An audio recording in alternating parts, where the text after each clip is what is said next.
Happy New Year. God bless you. Hello लोगोफोर, आं दावहारु।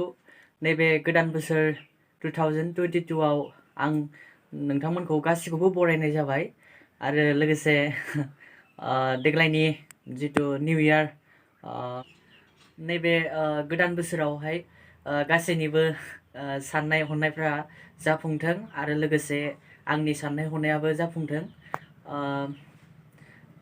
बिदिनो नोंथांमोननि अननायखौबो मोनबाय थाथों, हाजासे नोंथांमोननि सापर्टखौ मोनबाय थागोन होननानै आं आसा खालामबाय आरो नोंथांमोनाबो मोजाङै थादो। हेपि निउ इयार, गड ब्लेस इउ। मुलुग आदा संगिना आब'आ मोनसे हेपि निउ इयारनि गड ब्लेस हरदों दावहारुनो। जोबोद खुसि दावहारुआबो। नोंथांमोना खोनासंहोनि संगिना आब'आ दावहारुनि थाखाय मा ब्लेस हरदों।